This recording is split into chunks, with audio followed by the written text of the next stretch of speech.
metaphorically speaking, upon my surface that had worked with me. Many have worked with me in the past to heal me, to help me overcome, I will say, events and scenarios to help me transform. And I am still connected to all collectives and beings who have ever been connected to me, whether at a distance or in close proximity, but nonetheless, energetically, I connect with all of these. It is also important for humanity to know that in the same way that you have, as you may refer to them, as loved ones, soul family members, brothers and sisters from the stars and from beyond, I too have a soul family. And some members of these soul family are also in planetary or star form. Some exist and dwell as nebulas, whom are the generators of the universe. But there are also beings upon me and elsewhere who have come as my healers, as my custodians, and as my guardians. I too have a soul family like each and every one of you. And ultimately, as you know, we are all part of the same grand collective. But within this grand collective, there are pockets of collectives whose evolution perhaps takes similar shape and form, whose purpose is aligned. I am part of a collective who is aligned with the grand and I will say ultimate plan of consciousness at a universal scale. I work with many to raise the consciousness, as I have shared, of all those upon me, regardless of the existing state of consciousness they are in. This is much like an uptick in consciousness. When one collective moves forth and expands, it ultimately supports and propels the consciousness of all other collectives. This is a momentum, a shift in a movement that I support, that I have been attuned to facilitate, and that I am trained, for lack of a better word, through my past incarnations, my learning, and my evolution to support and enable. I am part of a grand collective who is here to help with the improvement and betterment of all collectives, whether humanity deems them to be positive or negative.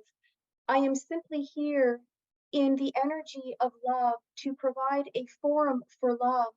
Within this forum, there are some who perhaps do not and cannot see, feel, sense, perceive, and attune to the frequency of love that I behold. But with each step upwards in their evolution, they become more adept to connecting into love. And this is ultimately where all beings and all forms of consciousness orbit. Part of their spiritual and soul trajectory is to orbit away from love in the most, I will say, compartmentalized, individualized, and dense forms of consciousness or existence. But it is the ultimate destiny of all forms of consciousness to orbit back into the realm of love. I am merely one body, one being, one part of a grand collective who creates a reality through which this evolution consciousness may take place. Does this help you? It does, and I'm going to have to go over this recording a few times, I think, to take it all in. But thank you very much for that. It was way beyond my question. You did refer, I think, to a past incarnation, but you also explained that you were, if I can put it in human terms, a part of Source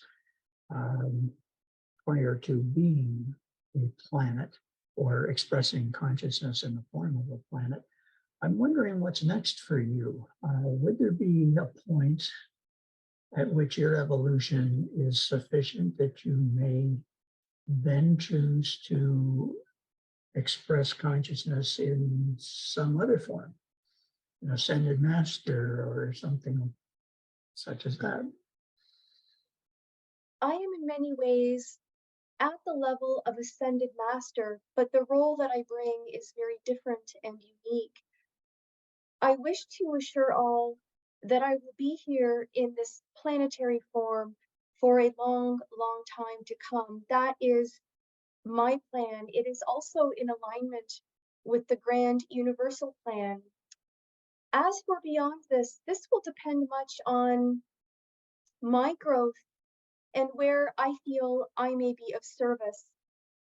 There are at this time many possibilities, but because this is so far on the horizon and there is still much that needs to unfold in this existing incarnation for me, that I have simply decided and have come to learn and accept and am fully at peace with the notion that I will likely choose to take on the form that continues to assist universal beings with their consciousness evolution, whatever form that may take, wherever my energy, my learning, and my teachings are of greatest value, is where I will be. That is part of my soul path. And what may have perhaps interest you and all involved is that as part of my learning, training, and growth to being this beautiful, abundant planetary form, I have also been, as you would call, an asteroid. Mm, Long, long ago, perhaps I would say closer to the commencement of this physical universe, physical perhaps, but more so energetic. I was an asteroid, and part of my lesson and my soul's growth in that lifetime, it was shorter than this lifetime, but it was meant to help me understand that I can both be a bringer of life and a taker of life. And I understand that through the human lens, this may seem perhaps like a heavy lesson, but understand that asteroids, like meteors, they bring new energies, whether they are in the form of microbes or parasitic life forms, that they all play a role and a purpose. And in the same way that an asteroid may carry new life and energy to another planetary body, they, as you know, can sometimes create, as humans would coin this, destruction. But in essence, nothing is ever destroyed. It is merely transformed. And all transformation, whether it is interpreted by humans to be negative or positive, it is all part of each and every one of our soul lessons. It is not unlike death. Death is but a crossing over from one realm into another. It is merely a form of energetic, physical, and spiritual and consciousness transformation.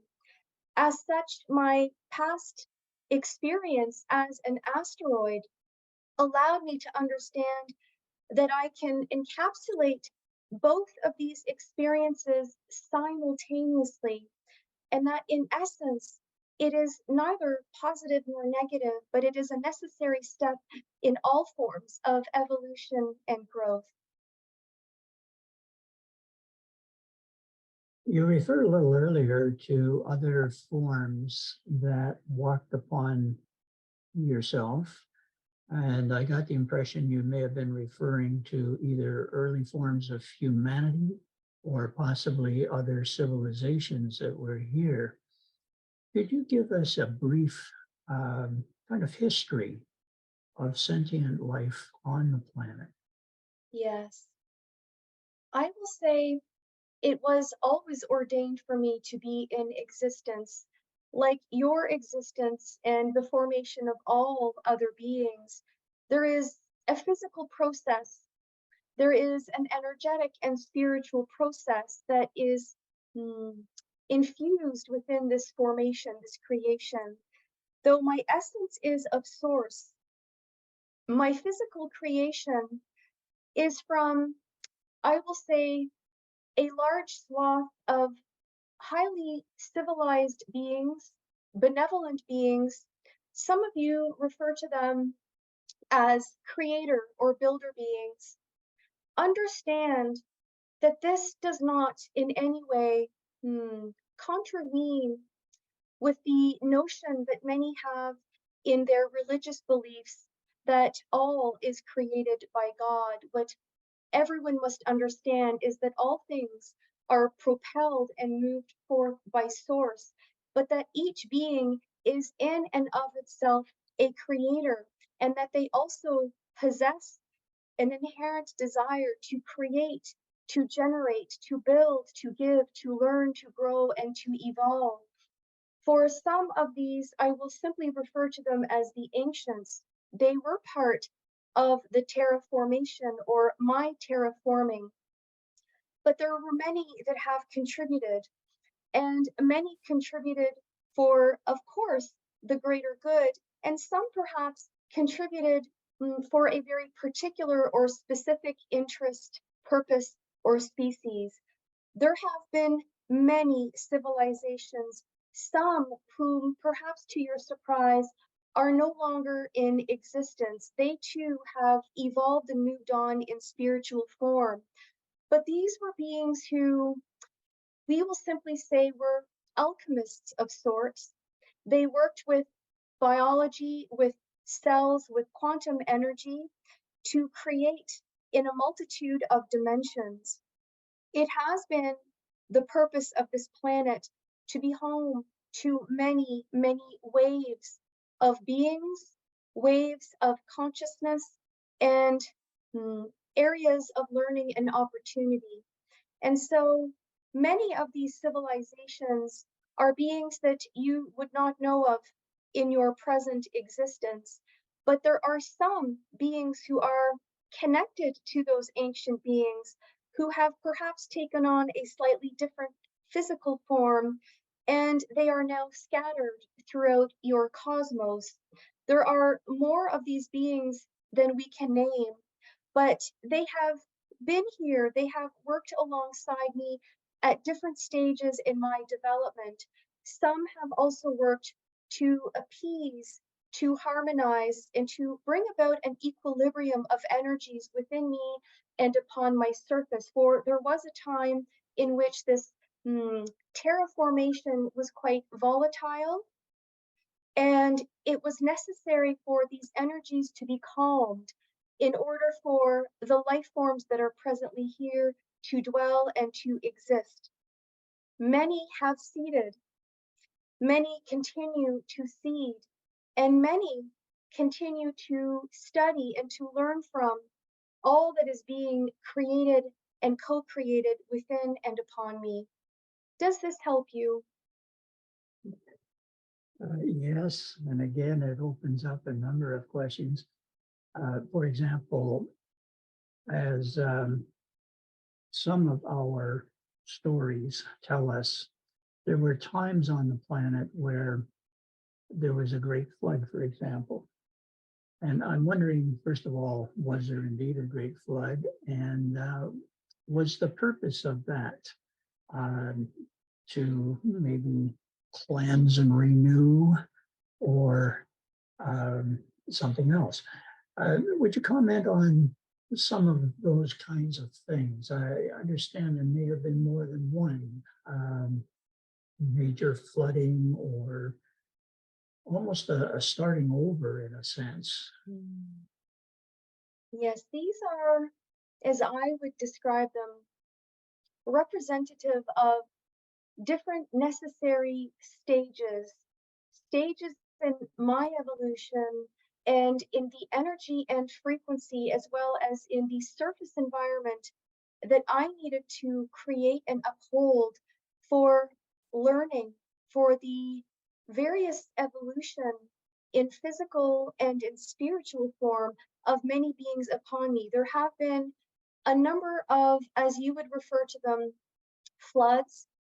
For me, they felt more like, as you would perhaps refer to them, tsunamis or tidal waves.